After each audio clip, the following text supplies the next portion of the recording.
This is Jim Fetzer, your host on The Real Deal. Continuing research on Fukushima, I have two experts with me today, I'm very pleased to say. One is Christina Consolo, also known as RadChick, and also Leuren Moret from San Francisco, Oakland Bay area, who's an independent geoscientist. Both of them have done extensive work on Fukushima. Christina, let me begin with you. You have had a radio show called Nuked Radio, and you have a website, Fukushima Facts. How did you get drawn into research on this catastrophe? Well, I noticed early on, after the reactors exploded, we already had symptoms of possible fallout in my area of the country, in southeast Michigan. I had the metallic taste. I noticed a few weeks after that a lot of the pine trees started turning red, and later on that summer I even noticed mutations in some of the plants and young trees that were growing around here, and that's when I really started looking into atmospheric transport and seeing whatever I could find about past nuclear accidents to try to figure out what was happening with this one, because there just was no news about it at all. Had you done any research on, in this area? I mean, was that anything you'd ever studied in school or whatever? Well, Chernobyl happened when I was a senior in high school, and we spent quite a bit of time studying it back then, and I was very intrigued by it. And then I have friends and family that work in the nuclear industry, so it's always been kind of part of my life, and I also was a big supporter of it for a while before I really knew the truth of how dangerous these plants were. Well, it looks to me like you've done quite a lot of research on it. Leuren, I know you have been noticing some signs of contamination along the Pacific coast and even in Berkeley and in San Francisco. Can you tell us some of those indications that things are not going well? Well, I really noticed it at Christmas, this past Christmas of 2012. When I was traveling on public transportation and also walking up and down the sidewalks, seeing people you don't normally see and babies that don't normally come out into the public view.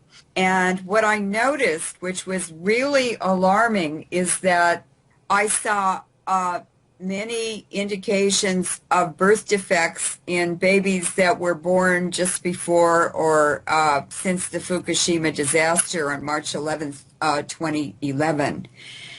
And I knew right away, because I was seeing Down syndrome babies and toddlers, babies with defective eye defects, birth defects, and the brain and the eyes develop in the first month, and when an embryo is exposed in that stage, very often the brain and or the eyes are damaged.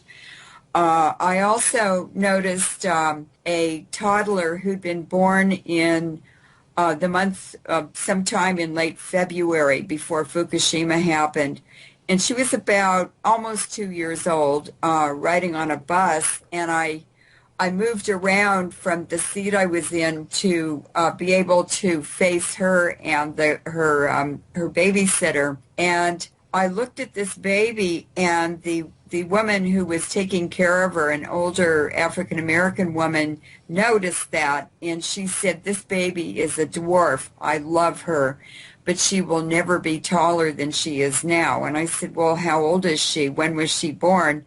And she said late February 2011. So then I knew that radioactive iodine had affected the endocrine system, which is the pituitary, thyroid, and adrenal glands, which control growth, organ function, everything in the body. And I realized that it had to be Fukushima radioactive iodine that had damaged her.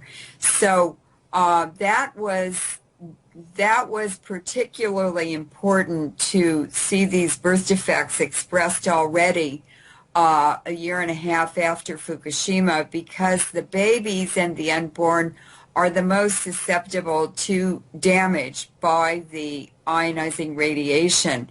And what Dr. Leuren said He did a study during bomb testing in Alberta, Canada, and other parts of Canada. But he was writing about the effects and researching the effects of the very large hydrogen bomb tests that the Soviets did in the Arctic. And he reported in this landmark paper that damage to a developing organism, an organism in the developmental stages, has 10 to 1,000,000 times greater damaging effects on that organism than after they're born or they're in later stages of their lives. So the litmus test for ionizing radiation, of course, is the unborn and the babies. And what we're seeing are increases in infant mortality across the U.S. as well as around the world, decreases in fertility, and then very strange things like I've seen 2 cases in the last week of men reported with breast cancer.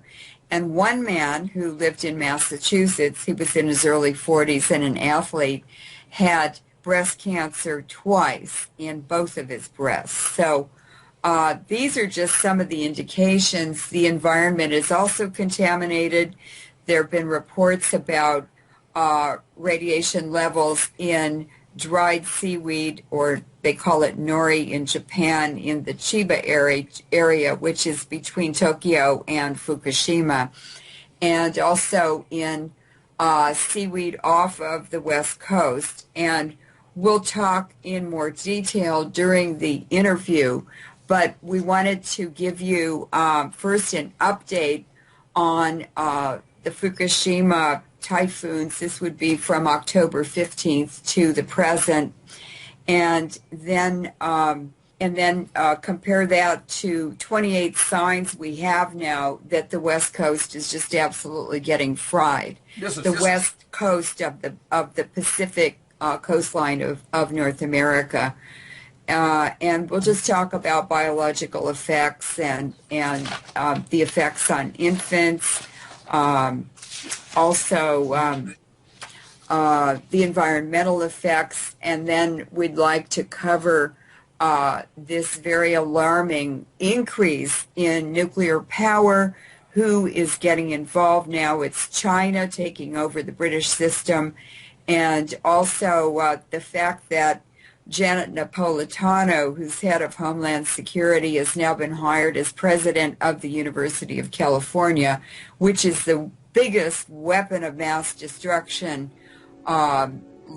producer in the world, and that seems to be on the increase, and no doubt they will be using nuclear weapons, mini nuclear weapons, on civilian populations, not only in Iraq and Afghanistan, Lebanon, Gaza, but they're going to be using them in the developed, the superpower countries as well.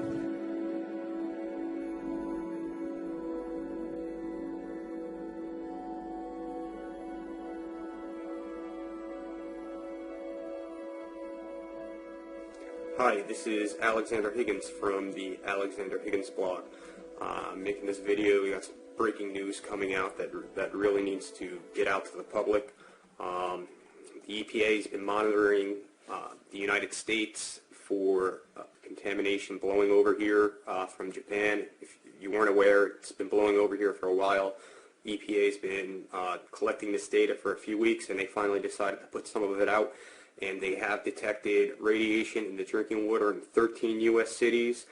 I'm putting this out on video because this is information that needs to get out. The corporate media is not going to make this a headline. Most people are not going to know about this, and it's going to be up to me and you to tell our friends and our families and get this out there by word of mouth.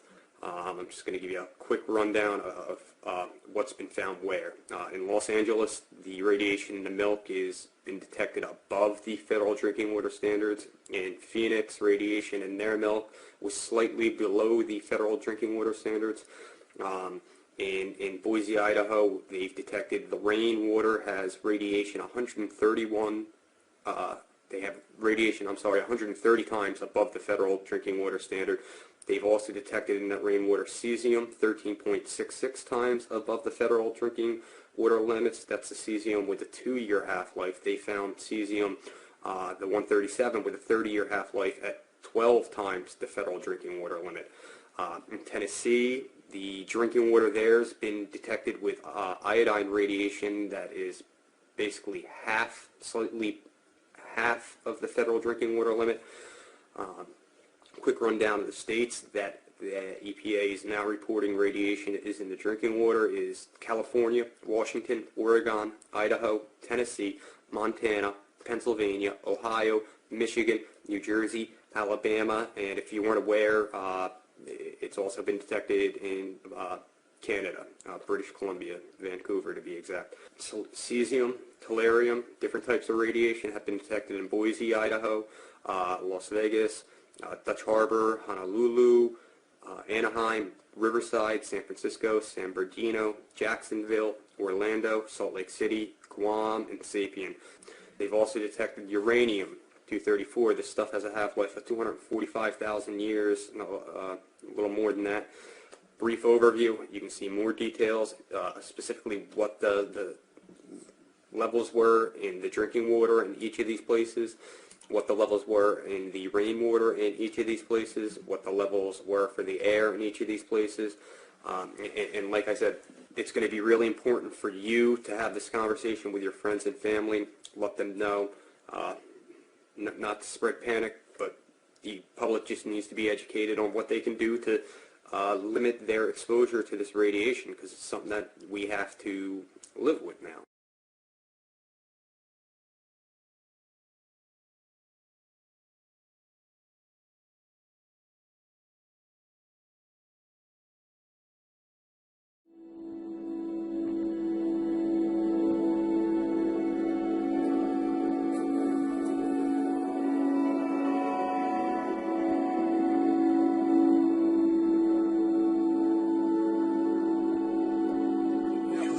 Signs in Michigan already of radioactive contamination. Could you mention a word or two about those?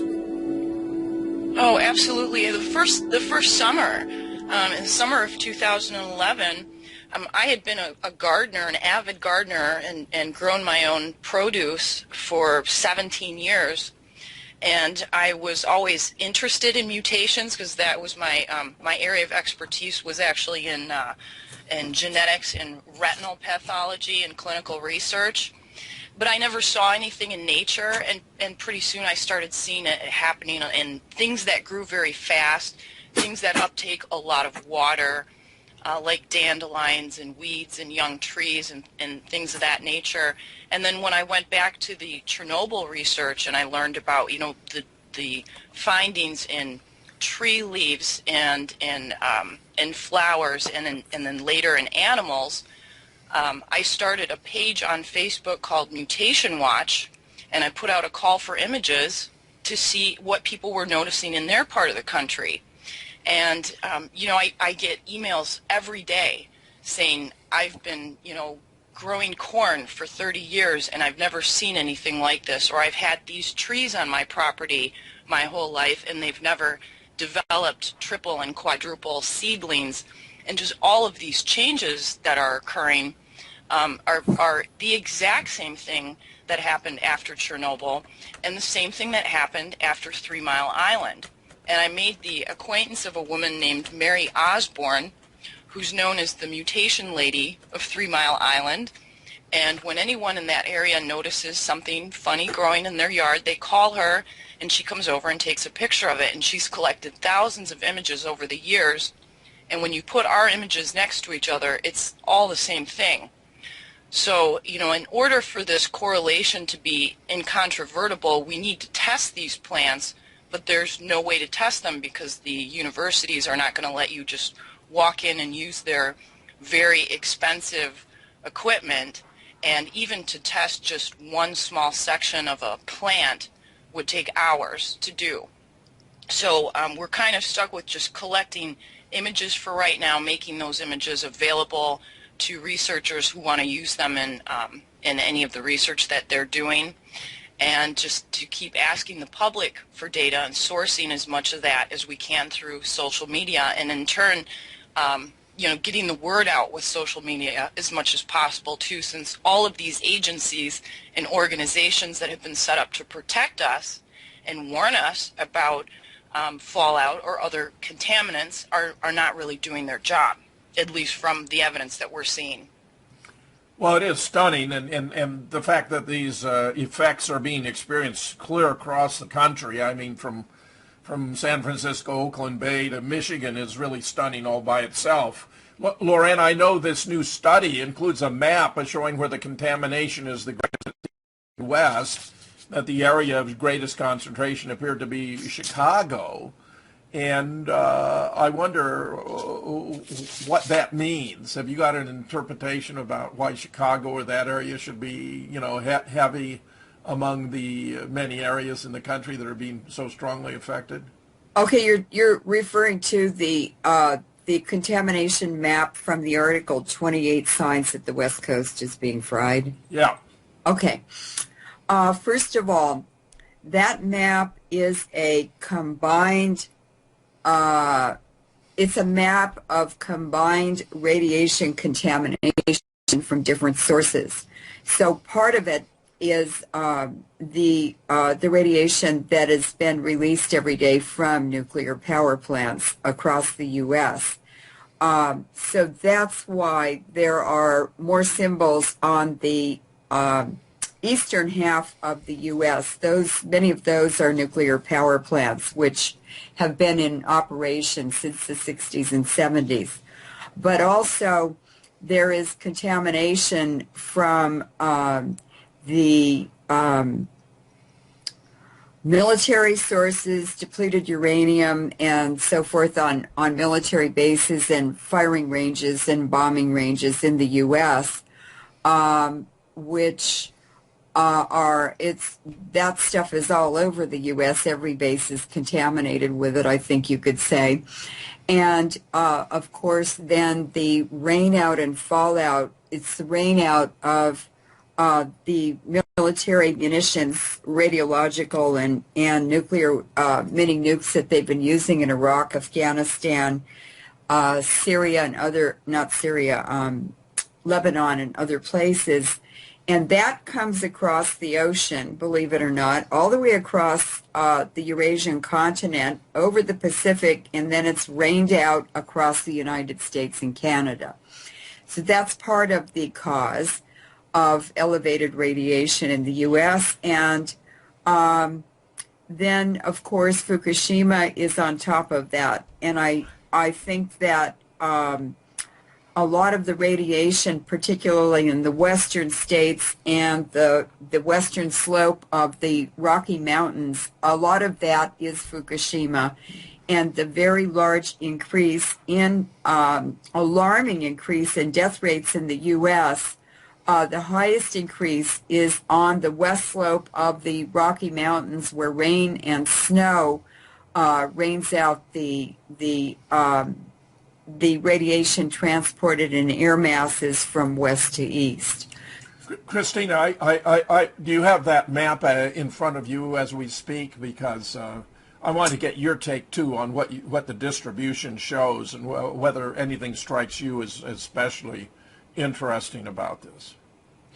I don't have that map. I saw that map. I don't have it right in front of me, but I do know from watching the atmospheric transport, and I was doing a fallout forecast for the first year after the accident, trying to predict where this rainout would occur, and then seeing how it corresponded to these various Geiger networks that had been set up, and we were able to predict in about 90 to 95% of the time where the highest levels would occur. And something that I see that happened on a daily basis was higher levels around the Great Lakes region, and part of that is because of all the humidity from the Great Lakes. Binds with these particles, and they occur with rainout and so forth. And there's in Michigan we have a lot of variance in the weather and in precipitation levels as it is. Being on the east coast of Lake Huron, I know that they get about 4 times the amount of precipitation on the west coast of Ontario, which is across the lake. So we have this lake effect that occurs, and we also see that with snowfall totals in like the Grand Rapids region, which is on the western side of the state, that anywhere around these lakes is going to have a greater potential for fallout because of the amount of humidity and increased precipitation. This is most of the time entirely dependent on where the rain falls and where the snow occurs.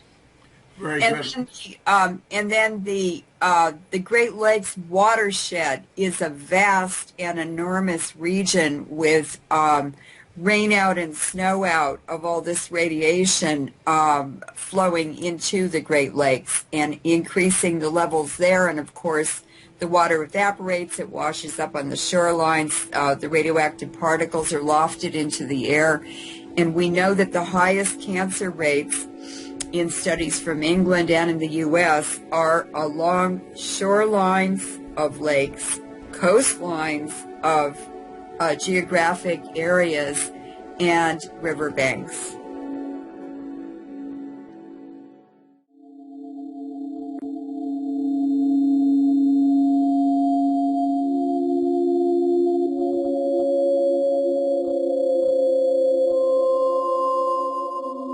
Well, let me just encourage everyone to pull up the article, 28 Signs the West Coast is being absolutely fried with nuclear radiation from Fukushima, since we're going to be discussing, just as we are now, not only the map, but also the 28 signs, where I'm very keen on getting Leuren and Christina's explanations about why those are so significant.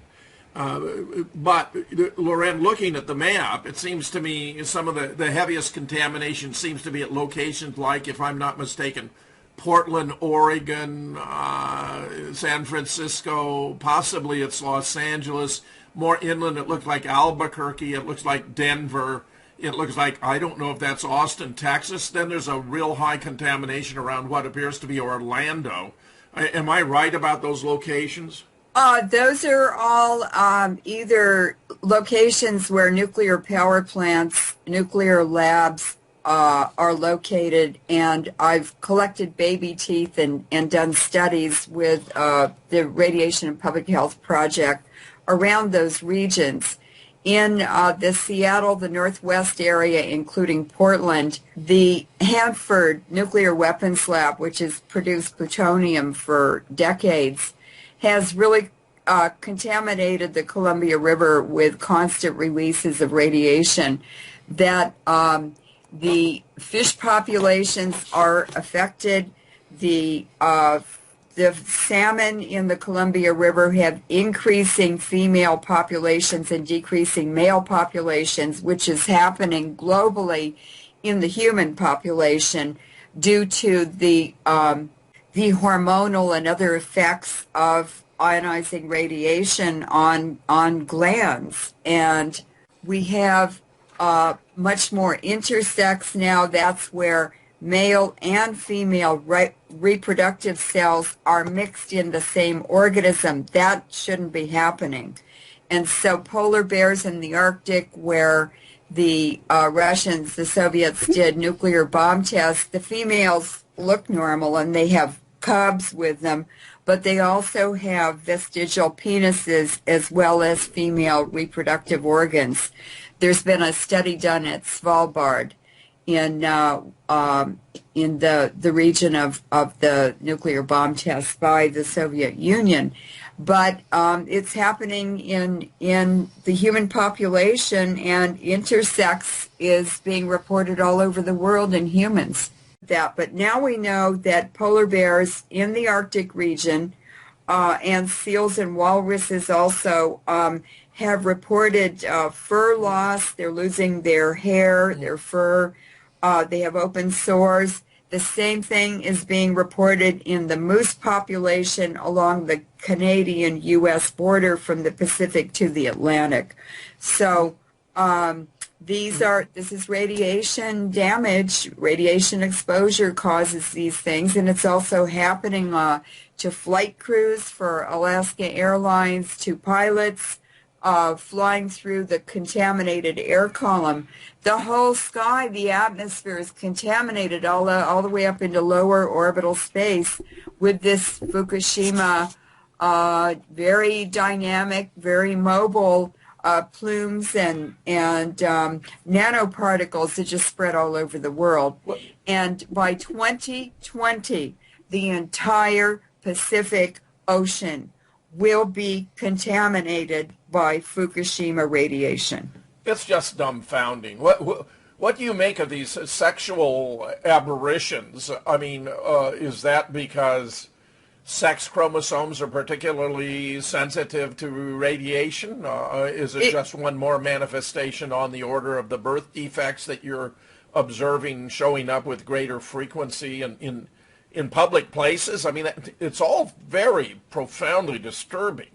Well, it's because ionizing radiation, and particularly depleted uranium or uranium, is a hormone and an estrogen disruptor. There was a very good study done at the University of New Mexico, very, very good study, and they exposed pregnant female mice to drinking water contaminated with depleted uranium, but at levels that the government says are safe. And it caused birth defects, it caused changes and abnormalities in the uterus, the lining of the uterus. And of course that is the main cause of endometriosis in women. It's increased horrendously since bomb testing, particularly around nuclear facilities. So when you change the messenger molecules in the reproductive system, all kinds of strange things happen. This isn't normal. It shouldn't be happening, and men shouldn't have female reproductive cells in them, and women shouldn't have male reproductive cells in them. This is all new, and it's part of the miracle, of the nuclear age. It's a nightmare.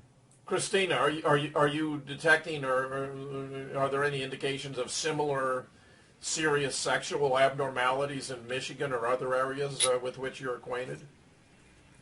Not that I've had time to look into. Of course, it's difficult to find this information because it's not shared freely by the public health departments. But once you understand the way that fallout affects populations from studies that have been done. There were some very good studies that were done in the UK in the 60s about childhood leukemia that was very large in populations where women had had x-rays done during pregnancy, and they found that the earlier in the pregnancy that a pelvic x-ray was performed, the greater likelihood of that baby, just from one x-ray, that baby had a 50% increase in its chance of developing leukemia, kidney cancer, or brain cancer. And the number actually got higher the more x-ray exposure that infant might have had.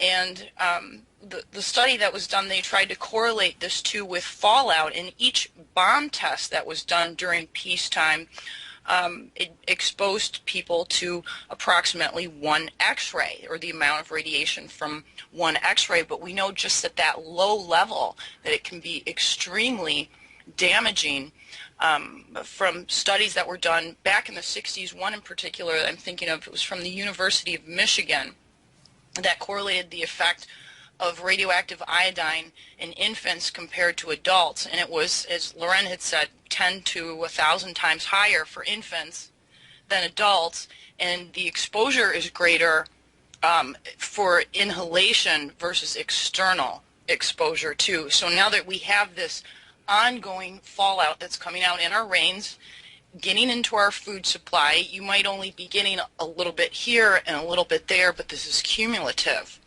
And this is going to be going on the rest of our lives and our children's lives, because there's no way to shut off what's going on at that plant. Yeah. We have no way to clean up, the three melted fuel cores that are in the ground and this endless pouring of water. I mean, what this plant has turned into is just a radiological, generating machine. And there's no way to turn it off. It's just stunning. I'm just, blown away that Japan would go the direction of nuclear energy when it had suffered the nuclear bomb attacks at Hiroshima and Nagasaki. I mean, you would have thought there would be a tremendous cultural revulsion against even doing that.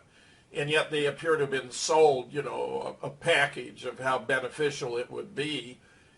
Even Einstein said he thought it was, splitting the atom was a ridiculous way to heat a cup of coffee. I mean, to boil water. I mean, I really do think that the nuclear energy industry has abdicated its responsibility. And of course, we all know about the terrible problem of nuclear waste, which has never been resolved, and where, Leuren, you may have mentioned recently how the situation in Washington is catastrophic because there seems to be all of this nuclear waste that's heading toward an aquifer. It may have been Maya Nadesan in an interview we did just this past week with whom I was discussing, but all of this is terribly disturbing. Yeah, what I wanted to mention to add to what Christina presented on the sexual effects of ionizing radiation is that in September of 2007, the United States Geological Survey, the USGS, published a paper, peer-reviewed, and it was a fish study across the entire United States on intersex in fish populations.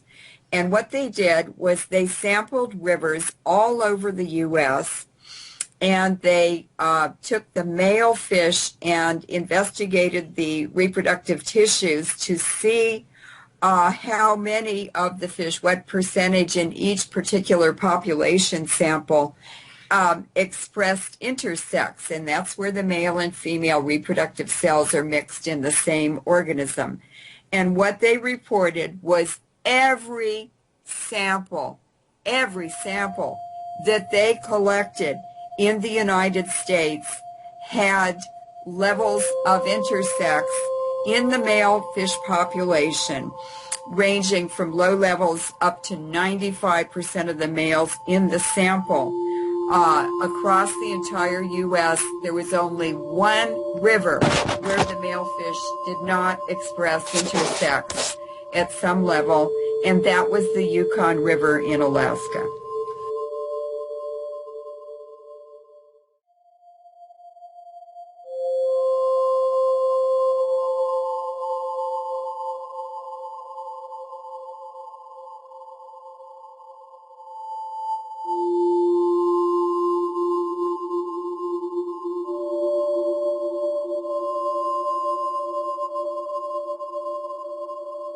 Christina, do you think that there's a political dimension of this, that the government feels there's nothing the government can do, so it's not going to warn the population because it might generate hysteria? I mean, is that the sort of reasoning that may be taking place at the highest levels? Because our government has to be aware of the scientific facts that Leuren is relating here. They're simply not sharing them with the public. Oh, sure. And what's been, suggested to me during bomb testing is that, they knew what the explosions would do. What they wanted to find out is what it would do to the downwind population. And if you read books like Secret Fallout by Dr. Ernest Sternglass, he talks about how people in the areas where they were conducting nuclear weapons tests, the government would give the people free car washes, and they would measure the cars for contamination before the wash and afterward because they wanted to see how successful decontamination would be. We're being experimented on, and the only thing that's being controlled about this accident is us. Our government's well aware of the research, and back since the 1920s, we've known that even low levels of radiation greatly disrupts DNA. And they've continued to introduce this into our environment, and whether it is to to make a sick population that will then, the healthcare industry will be able to generate more revenue from, or if it's for control reasons. I don't know as much about that as Leuren does from the historical or political perspective. Well, but it's just so obvious that you're right that we are being used as experimental subjects, but without our consent. So this is a gross violations of the ethics for experimentation with human subjects, which the government, of course, its own agencies are supposed to be upholding, but in fact the government itself is grossly violating.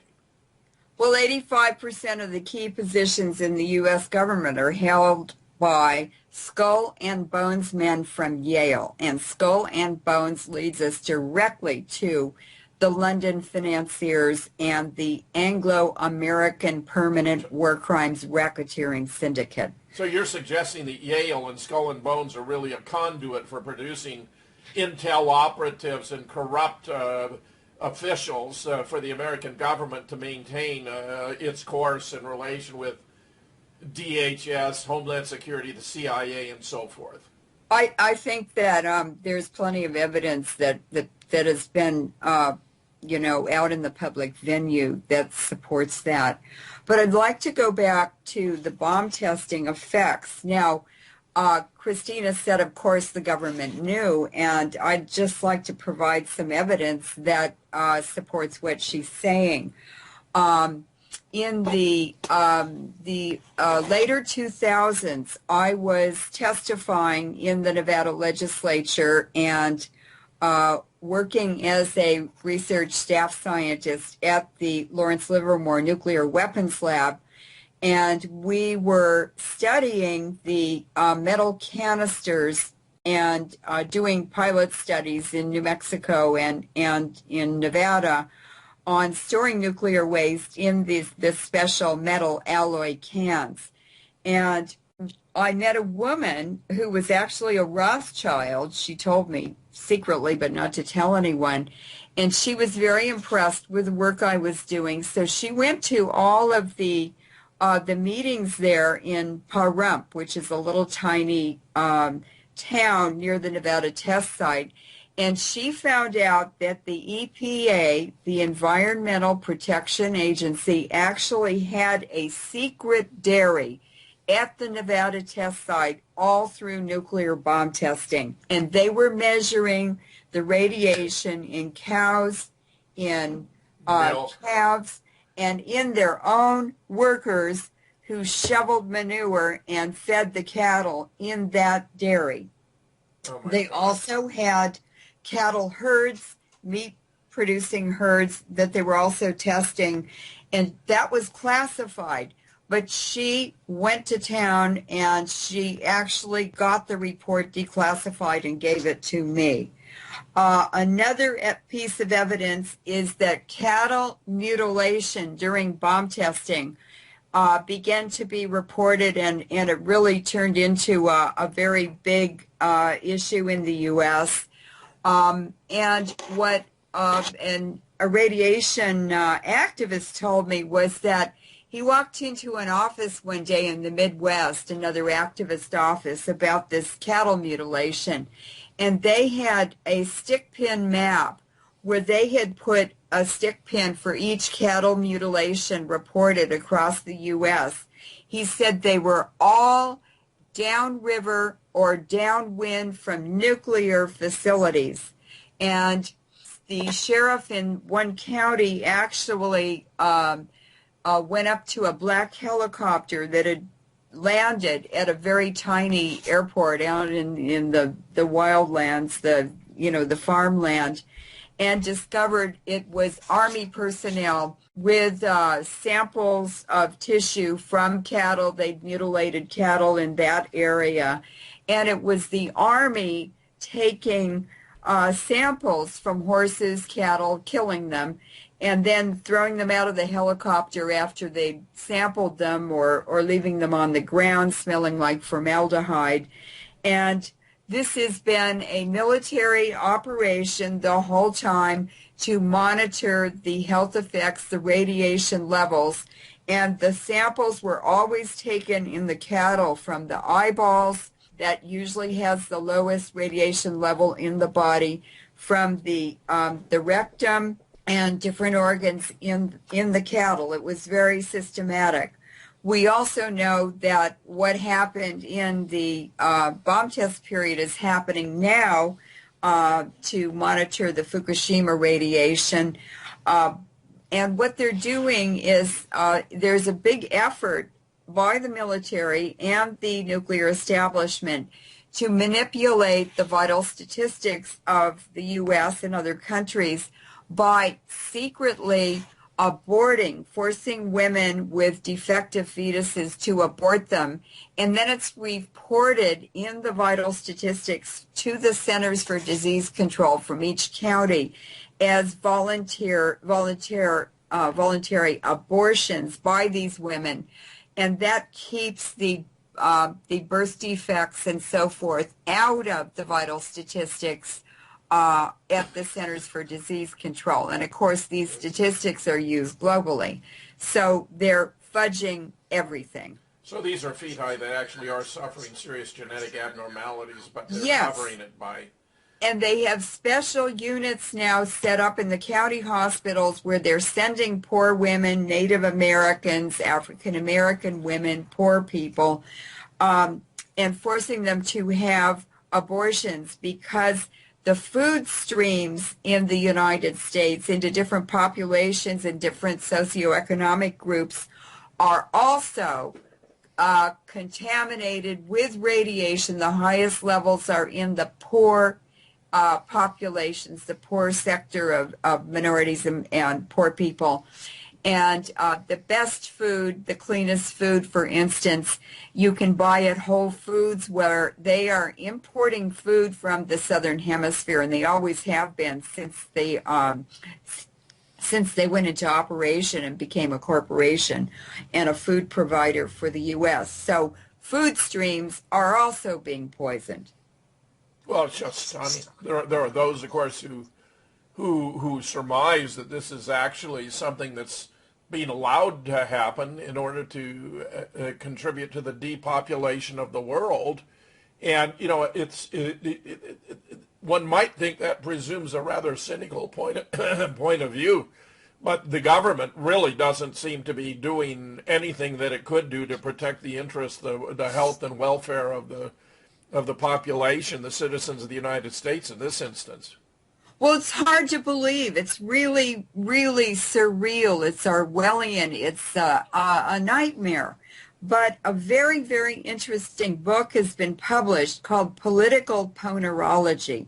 And ponerology is the science, it's a science on the nature of evil. This particular book is addressing political purposes, political ponerology. And it's by Andrew Lobachevsky, who died recently, but he and a group of scientists in Poland wrote this book about the evil politicians during the Soviet era. The book had to be burned by him because he was told that the Polish intelligence was coming to his house to take it. And he and some of the scientists moved to the Soviet Union, rewrote it, published it. The same thing happened there. He came to the U.S. and he finally published it in his late 80s in the U.S. in about 1985 or 90. But Brzezinski blocked it from being published. It's finally been published, and if people are interested in how things like this can happen to humanity and to the biosphere and to this planet, it's a very, very interesting book. Leuren, on that note, we're going to have to take our break. This is Jim Fetzer, your host on The Real Deal, with my two very special guest experts on Fukushima, Christina Consolo and Leuren Moret. We'll be right back.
This is Jim Fetzer, your host on The Real Deal, continuing and concluding my conversation with Leuren, Moret, and Christina Consolo about Fukushima. I really am at your disposal because the two of you are the experts. I know we want to address the 28 indications that that the West Coast is being fried with nuclear radiation, but I leave it to your discretion as to how we shall proceed. Leuren? We have we have this article and other articles. We'll send it all to you, and you can weave it into the interview. Yes, well, Bill Fox, to whom I'm very indebted for arranging these interviews, will be preparing transcripts of our conversations for publications as articles in Veterans Today, and he would be very pleased to include the links to any articles you want to add, Leuren, and of course any graphics you want to provide for the publication in VT. Sure. Okay, Christina, how about if we each read one of these 28 signs on the Pacific coast of North America? Sure. So the first one, which we mentioned already, is polar bears, seals, and walruses along the Alaska coastline suffering from fur loss and open sores, and that's also been reported in the moose population. There's a big moose die-off from the Pacific coast to the Atlantic along the Canadian-U.S. border. So you go ahead and do number two. Number two was the epidemic of sea lion deaths along the California coastline.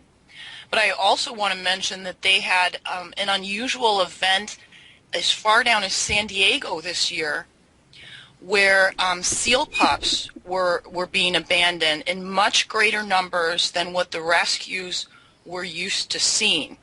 And they still don't have an explanation about why these seal pups were abandoned. They were all underweight, and some of them have been rehabilitated and put back into nature.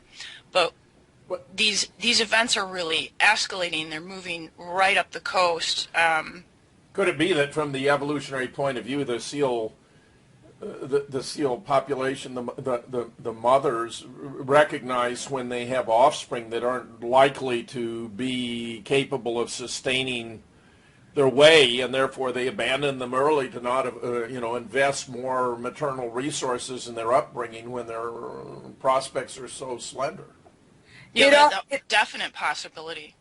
The other thing that happens is that when a population is put under stress, and the young are affected the most by toxins and so forth, and it weakens them and they can't keep up with the mothers, or they get lost or left behind. The mothers just can't take care of them or find them when they come back to where they thought they were. So 45% of the pups born in June have died in Southern California along the coast. That's a very high death rate. It's the same as the infant mortality. And when you see phenomena occurring in humans and in animal populations, it has to be an environmental cause. Yeah, it's all profoundly disturbing. Continue. Go ahead. Yeah. Yeah, so did you have anything else to say, Christina? No, I did try to track someone down at NOAA to comment on the seal mortality and what was found in terms of the testing for radioactive materials, because Any News had reported over a year ago that they did find radiation in the seals, but that it wasn't above what they expected it to be for normal background. However, they never indicated if it was cesium or strontium or what they tested for and what the levels were. And when I tried to call NOAA to pin somebody down with this, I got such a runaround. In fact, some of it I did on air on my show, and we kept getting sent to David Kelly, and then I would call David Kelly and say, oh, you want the David Kelly in Hawaii. And then I would call him, and they would send me to someone else. And what I found out was that they actually carved up these seals and sent them to 20 different labs for testing. You know, they sent the whiskers to one lab, and they sent the teeth to another lab, and they sent the skin from the dorsal area to another lab. And so, I mean, they're kind of doing, it's like the Manhattan Project, but in Same reverse. thing. It's the same thing. Where they divide up all the information, knowing these people probably won't talk to each other and figure out what's going on. Yeah, that's what they're doing. So number 3 is that along the Pacific coast of Canada and the Alaska coastline, the population of sockeye salmon is at a historic low. Many are blaming Fukushima, and certainly this woman, she's a professional biologist, has fundraised and done a study on the salmon in British Columbia, in the Fraser River and other rivers. And this is an area where a large orca population will summer. The resident orcas that live in a particular area, they come and migrate and spend the whole summer there, and they usually arrive with new baby orcas, so they're feeding them too. They live on salmon populations. The other orcas that are called transient populations, they live on marine sea mammals, and they travel in groups of 3 so that they're quiet and they can sneak up on the sea mammals, seals and stuff. And so they have very different diets, and we're going to see the effects of the radiation and the difference in the diet in these populations over time. And I predict that the coastal salmon, the resident populations, are going to have a more severe impact because the salmon are going out in the Pacific. They're eating smaller fish. It bioconcentrates the radiation. And we just have to wait and see. But this woman who did the study and independently raised the money to have these salmon lab analyzed, they have very severe viruses, and that indicates immune system damage, as well as a slimy starfish goo. The starfish are just kind of melting along the North Pacific coast. Oh, God. And then the jellyfish also. So that really sounds like a viral infection or some kind of a bacterial viral slime on them. But, you know, the exposure to radiation will affect their immune systems or their capacity to cope with otherwise, threats to their environment they might normally be able to deal with, and therefore make them far more vulnerable to these kinds of diseases and related problems. Number 4 was something is causing fish all along the west coast of Canada to bleed from their gills, bellies, and eyeballs. I mean, bleeding and bruising is a hallmark of radiation exposure. I'm sure there's mutations of viruses and bacteria that could be making these fish sick. They're indicating from this article that it's in multiple species. Now, I did call several fisheries over the last few days in Canada, one in the Great Lakes region, Purdy's, and another in the Vancouver area. And both of the people that I spoke to at those fisheries were very forthcoming. They all knew about Fukushima. They knew that there was a potential for it to be affecting their catches. They did report from both the Great Lakes region and from BC that they're experiencing lows in their catch. Nothing historic, but that it was kind of across the board. But neither organization had noted any increase of disease. And when I asked them who's testing the fish for radiation, they said that that wasn't their job. That happened after the fish leave their marketplace.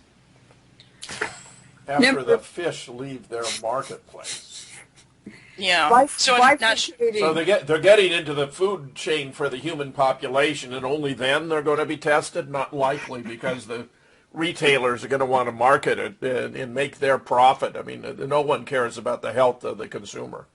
Well, Right. they don't just balkanize countries, they balkanize the media too. So that's what's happening. It all needs to be tested, and Leuren had brought up in an interview that she did last week with Alfred Weber that, I mean, there's a serious economic impact to this disaster that we're just now starting to realize, and obviously it's going to be, you know, affecting the fishing industry pretty severely. Just as has happened in the Gulf Coast from the BP disaster. I mean, it's just wiped out whole industries there. It's Right. But what they're doing is they're out there fishing like mad. They're scraping the bottom. They have these huge nets that are a mile wide. They're just taking everything indiscriminately, and feeding it, and turning it in, counting it, freezing it, and turning it into human food. This is just how they spread the radiation everywhere. They want everyone exposed. Just exactly what they're doing in Japan by burning radioactive trash all over Japan. Number 5 is a vast field of radioactive debris from Fukushima that is approximately the size of California or Texas, is crossing the Pacific Ocean. It's already crossed, and it's starting to collide with the West Coast. that's So stunning. That's stunning. That's right. And there's a very good article, October 18th, by Greg Ray in the Herald newspaper in Australia. It's called "The Ocean is Broken." And this is by a sailor who made many trips, yacht races across the Pacific. And what he's saying now, he sailed his boat from Osaka to San Francisco recently. He said, quote, "The next leg of the long voyage was from Osaka to San Francisco. And for most of that trip, the desolation was tinged with nauseous horror and a degree of fear." He said, "After we left Japan, it felt as if the ocean itself was dead. We hardly saw any living things. We saw one whale, sort of rolling helplessly on the surface with what looked like a big tumor on its head. It was pretty sickening. I've done a lot of miles on the ocean in my life, and I'm used to seeing turtles, dolphins, sharks, and big flurries of feeding birds. But this time, for 3,000 nautical miles, there was nothing alive to be seen. In place of the missing life was garbage in astounding volumes. In a lot of places, we couldn't start out our motor for fear of entangling the propeller in the mass of pieces of rope and cable. That's an unheard of situation out in the ocean. If we did decide to motor, we couldn't do it at night, only in the daytime, with a lookout on the bow watching for rubbish. On the bow, in the waters above Hawaii, you could see right down into the depths. I could see that the debris isn't just on the surface, it's all the way down. And it's all sizes, from a soft drink bottle to pieces the size of a big car or truck. We saw a factory chimney sticking out of the water with some kind of boiler thing still attached below the surface. We saw a big container type thing just rolling over and over on the waves. We were reeving around these pieces of debris. It was like sailing through a garbage pile. Unbelievable. That is reality. That is what is happening.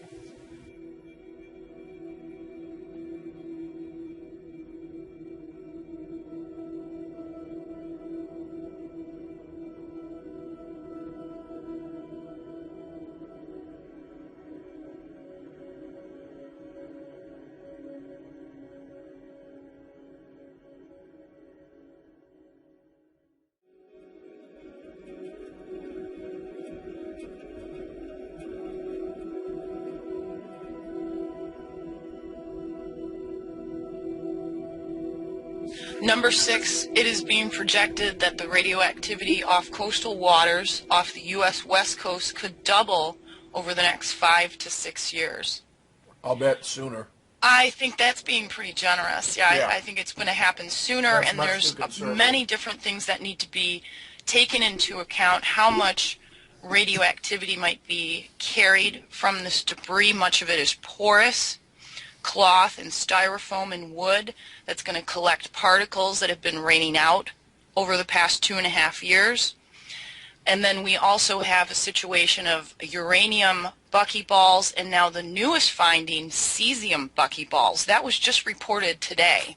Leuren can explain a little bit more about that, but we don't know how those things travel in the ocean waters. Yes, scientists are reporting that spheres of radioactive material from Fukushima are being reported for the first time.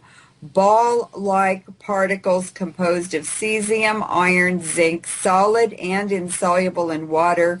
Impact on human health needs to be examined. What they're talking about are nanoparticles, and they are produced, these spherical particles. I know all about this because depleted uranium is just like this. And this indicates, since these are being reported now, very recently, as a new phenomenon, it means that the fuel rods are burning in Fukushima at extremely high temperatures. It means there's no water in the pools or some of the pools.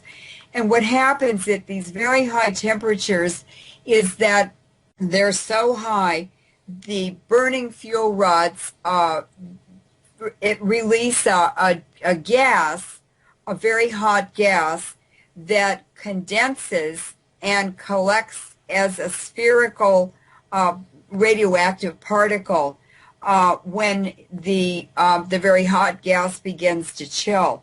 That indicates that Fukushima fuel rods are definitely burning at extremely high temperatures, and that was not reported right after the Fukushima earthquake and tsunami. So that place is going in flames and releasing extremely radioactive, very, very dangerous spherical nanoparticles of mixed radioactive isotopes. And those tiny spheres are extremely dangerous because they have an effect called the particulate effect. They actually change chemicals and interfere with cell processes that are life-threatening and cause very high rates of various illnesses caused by ionizing radiation. But there is our proof right there that Fukushima is on fire. Unbelievable. I have a question. Leuren, have you ever heard of this type of nanoparticle before in a reactor accident? No, but I hadn't either. No, I haven't either, but it's definitely a characteristic of depleted uranium, from the battlefield. Uranium is a pyrophoric metal. It catches on fire very, very easily, and it burns at temperatures up to 5,000 degrees centigrade, which is hotter than the sun. So these tiny particles are the most lethal part of the danger of a nuclear power plant burning or using depleted uranium weapons. And of course, we know at Fukushima that they have MOX fuel in one of the reactors. That's mixing plutonium and uranium in the fuel, and it's very unstable, and it burns at very high temperatures. And of course, plutonium is extremely lethal to living organisms. Number 7, experts have found very high levels of cesium-137 in plankton living in the waters of the Pacific Ocean between Hawaii and the West Coast. Oh, that isn't normal, huh? Well, they detected 2 weeks after the accident already very high levels in the kelp off BC. And at that time it was iodine-131, I believe, which after 40 days dissipates. But 129 sticks around for much longer. I have an article called The Bioaccumulation of Contamination in Plankton. This is from the U.S. Armed Forces in 1955. Plankton concentrate mineral elements from the water, and it has been found that radioactivity may be concentrated in this manner by as much as 1,000 times. Thus, for example, 1 gram of plankton could contain 1,000 times as much radioactivity as a gram of water adjacent to it.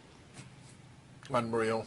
And I believe we know even more now than we did back then, but I mean, this is bad news for anything in the ocean that lives on plankton, which is everything, but things that feed directly on it, like whales, for instance. It's the base of the food chain, and what we know about bioaccumulation in seaweed is that seaweed bioconcentrates ionizing radiation in the seawater to 150,000 times higher levels in seaweed than in the water the seaweed is living in. Unbelievable. So number 8 is one test in California found that 15 out of 15 bluefin tuna were contaminated with radiation from Fukushima. That was just about a year ago when tuna off the coast of San Diego were sampled, and I think all of them had cesium in the flesh, and these tuna had come from Japan, which is where they spawn offshore from Fukushima. Yeah, number 9 ties into that too. Back in 2012, the Vancouver Sun reported cesium-137 being found in a very high percentage of the fish that Japan was selling to Canada. 73% of the mackerel tested, 91% of the halibut, 92% of the sardines. Of course, now the sardines from here have disappeared. 93% of the tuna and eel, 94% of the cod and anchovies, and 100% of the carp, seaweed, shark, and monkfish. 100%. 100%, and that is because the levels in these different fish depend on their diet. So fish that prey on other fish usually have lower levels than fish that feed on plankton, for instance, or their bottom feeders, and they pick up mud and small particles which have higher levels of radiation because of the chemical affinity that tiny particles have for radiation. In other words, very tiny clay particles in water are they are scavengers for highly charged radioactive particles. 10. Canadian authorities are finding extremely high levels of nuclear radiation in certain fish samples, and that's some fish samples they tested have very high levels of radiation. One sea bass sample collected in July, for example, had 1,000 becquerels. That means disintegrations per second per kilogram of cesium. Now, the terrible thing about cesium is that it affects the heart. It is collected in the heart, and the heart produces new cells only about 5% per year. So we're seeing athletes, racehorses, celebrities during performance, pilots while they're flying are collapsing, they're dying of heart attacks or cardiac failure. And this is being very widely reported in the U.S. and Alaska flight crews, and also in England in football players, racehorses. It's that's the cesium damage. Now, what people don't realize is that nearly 2,000 radioactive isotopes are produced in a fissioning process, and that's what's coming out of burning and coming out of the fuel rods. So you have to multiply that the danger of the cesium they're reporting by almost 2,000 other isotopes. We're getting absolutely bombarded.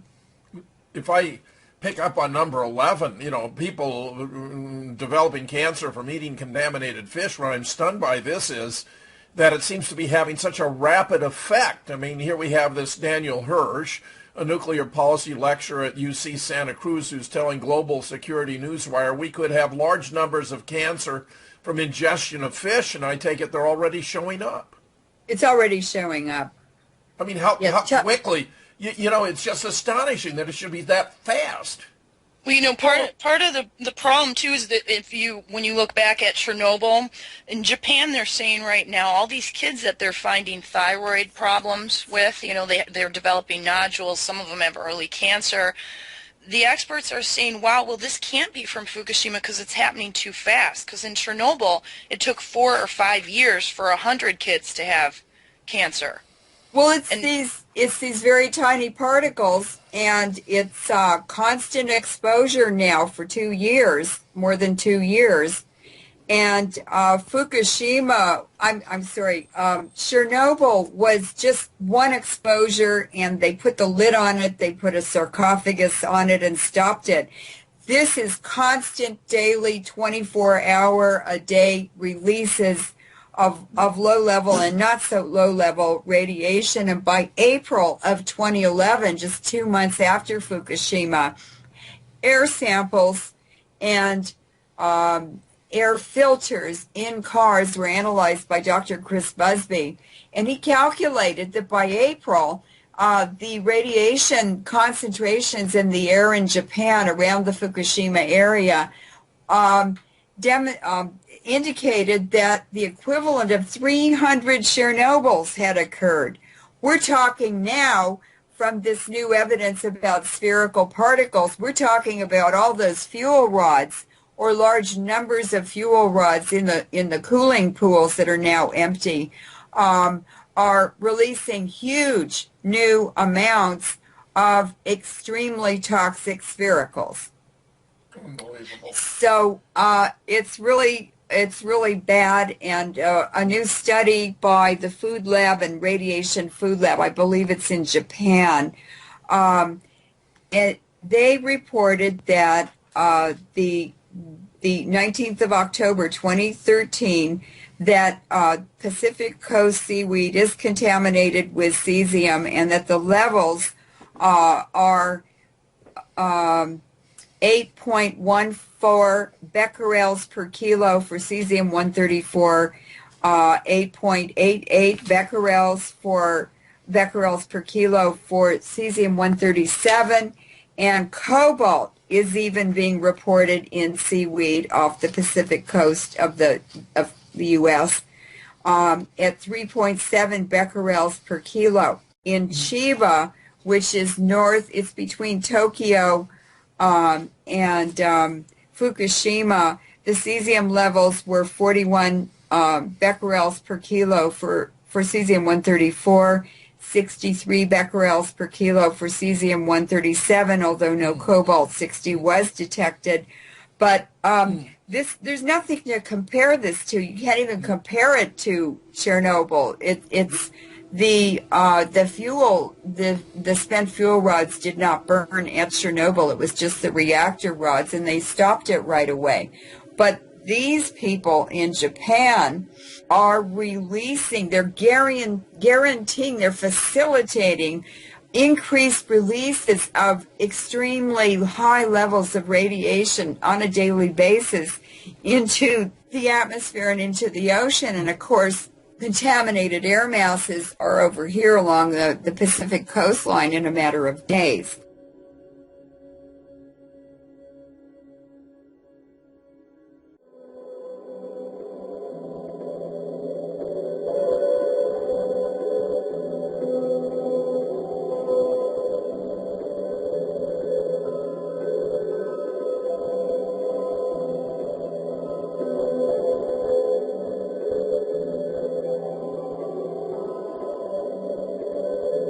Number 12 is the BBC News recently reported radiation levels around Fukushima are 18 times higher than previously believed. And, you know, again, it's TEPCO's numbers, which are always revised higher. And with the last few weeks where we've had kind of this escalation of events, one of the things that I found really curious is that because of a wall that was built underground to block the corium from going out into the sea, or highly contaminated water going out into the sea. Effectively, they've dammed up the site so that the ground is now becoming saturated. And if you have this underground, corium lava field under the reactors, you have groundwater that's flowing through the site, and you have water that's continuously being poured on the reactors, and they're only collecting 300 or 400 tons of that a day. I think what we're going to see eventually is that this corium groundwater combination is going to be coming up around the site, and at that point workers aren't going to be able to be there. There's no way to protect them, especially from tritium, because tritium will go through everything. So, they're really under the gun for anything that they need to do, and they're going to cycle through workers continuously. There's no way to keep people on the site for long term with the kind of exposures they're getting with these numbers that we're seeing. Leuren, how about 15, 16, 17?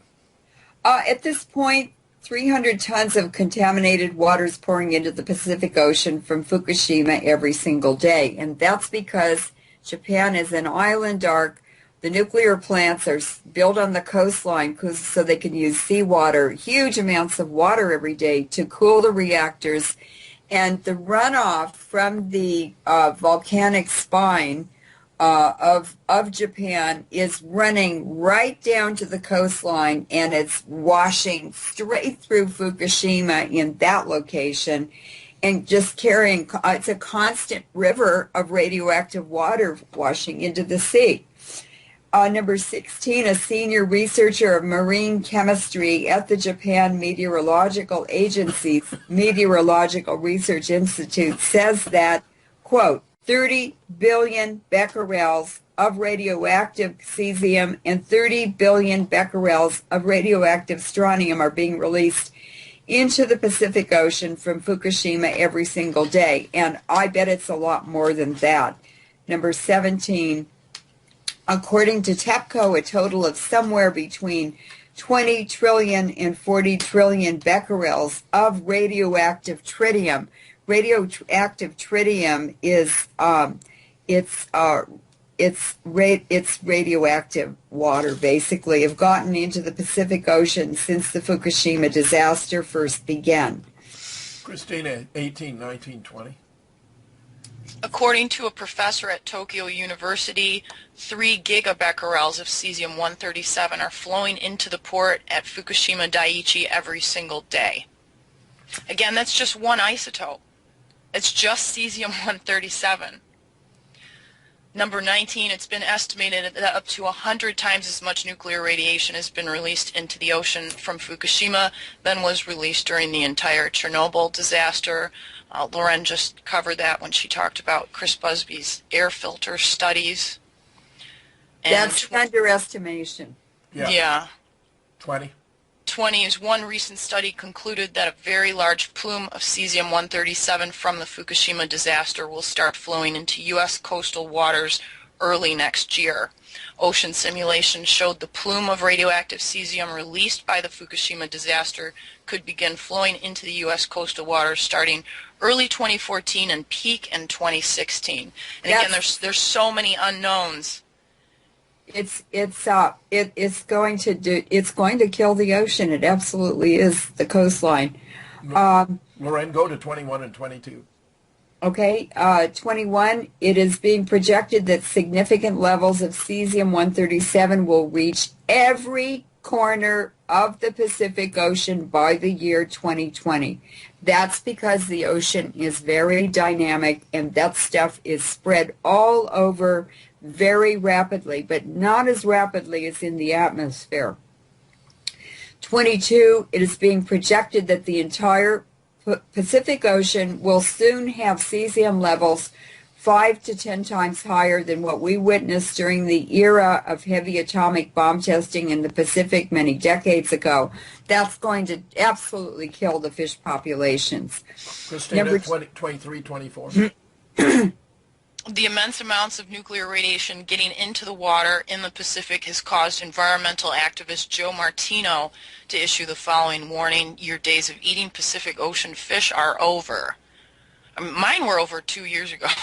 Smart. You were ahead of the curve. 24 is the iodine-131, cesium-137, and strontium-90 that are constantly coming from Fukushima are going to affect the health of those living in the northern hemisphere for a very, very long time.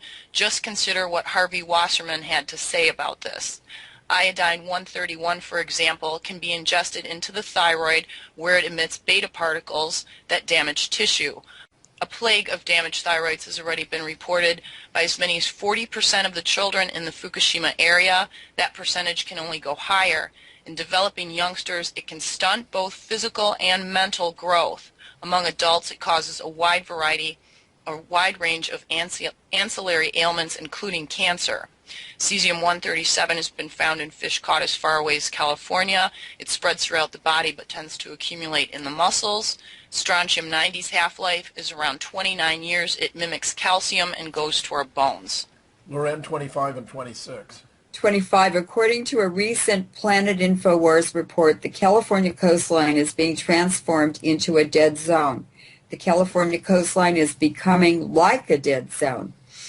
And if you go to the beach, you will see that the rocks are unnaturally clean. There's hardly any kelp, barnacles, sea urchins anymore. Killing all the microscopic forms of life. Yes, and the tide pools are similarly devoid of crab, snails, and other scurrying signs of life. In other words, these filter feeders that are taking in very high levels and bioconcentrating them are just not able to survive. And especially compared to 10 to 15 years ago when, you had to wear tennis shoes if you went to the beach, or you'd cut the heck out of the bottom of your feet. Life is being exterminated. The ocean is going extinct. Unbelievable. And then it's carried into the Atlantic Ocean, and it will happen there, in the Arctic Ocean, and around the Antarctic. They're killing the entire global oceans. 26. 26 is a study conducted last year came to the conclusion that radiation from the Fukushima disaster could negatively affect human life along the west coast of North America from Mexico to Alaska for decades. Moret, 27. According to the Wall Street Journal, it's being projected that the cleanup of Fukushima could take up to 40 years to complete. It's never going to stop releasing in our lifetimes. I agree. 28, Christina. Yale professor Charles Perrow is warning that if the cleanup of Fukushima is not handled with 100% precision, that humanity could be threatened for thousands of years.